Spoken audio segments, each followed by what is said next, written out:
Lately, it has been pretty rough between India and China, with all the issues happening in the border, with the boycott China trend going on right now, and few others claiming that the pandemic was a master plan by China. People are angry. They are basically confused about this. In this video, let's set all those emotions aside and talk about the reality behind the boycott China trend and what we can actually do about it. Let's begin.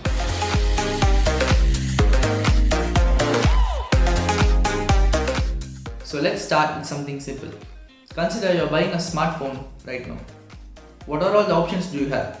Xiaomi, OnePlus, Samsung, Apple, Oppo, Realme, Vivo, Asus, Nokia, more precisely HMD Global, Poco, Lenovo, Motorola, Huawei or Honor, Google, LG.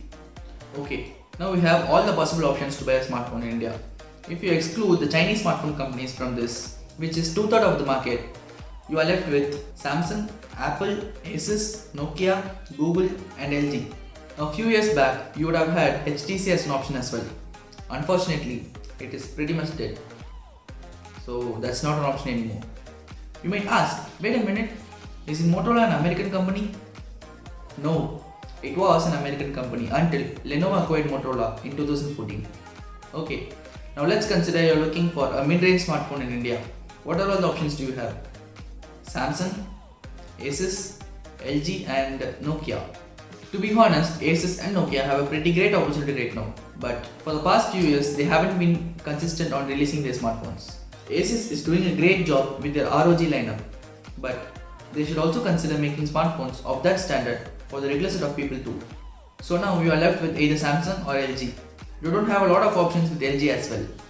Let's face another scenario. If you are looking for an upper mid-range smartphone with a flagship Snapdragon processor, which one would you pick? You can't.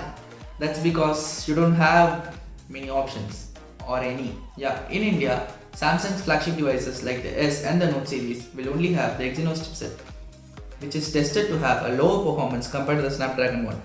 And again, LG is not very proud of their pricing when it comes to smartphones. If you need an affordable smartphone with a flagship Snapdragon processor, your only options are going to be those Chinese smartphones. If you are someone who wants to buy an iPhone, you are literally going to end up buying a made in China or more precisely an assembled in China product. Let me make it simple for you. Smartphones from China are of three types: completely Chinese smartphones assembled in India, non-Chinese smartphones assembled in China.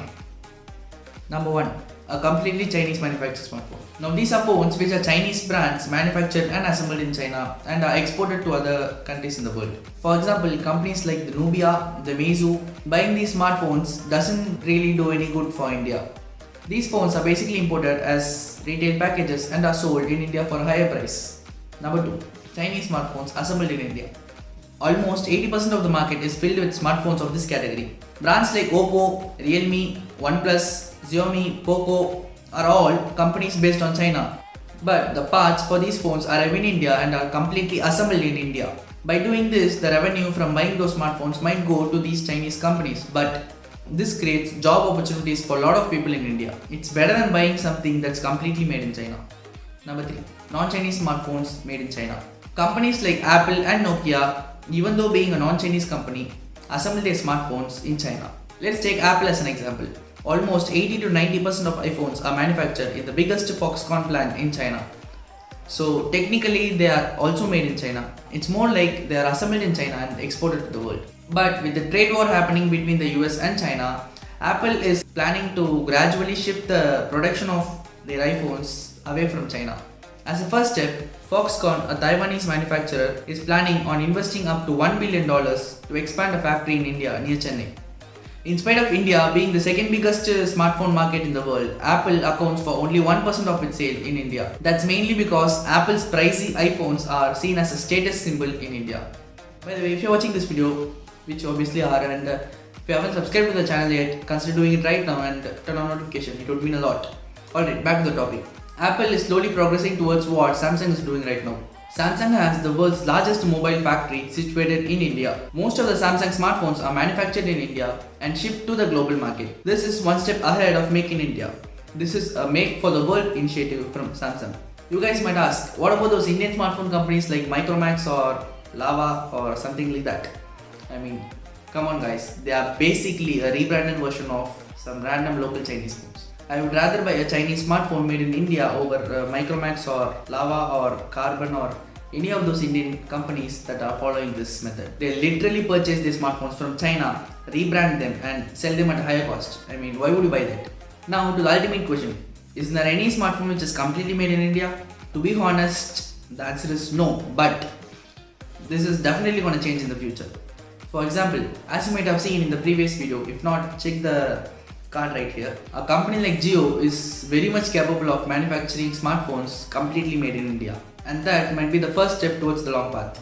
I know it may take even years to start something like this from scratch, but trust me, with the right mind and right amount of investment, we might make this happen someday in the future. So what do you guys think? Do you think it would be tough to replace these giant Chinese smartphones, or do you think India might take over someday? Leave your thoughts in the comment section. If you like this video, a thumbs up would be amazing.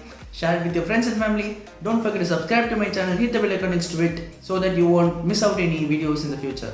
Once again, my name is Rohit and this is Tech Vortex, and I'll see you guys in the next one.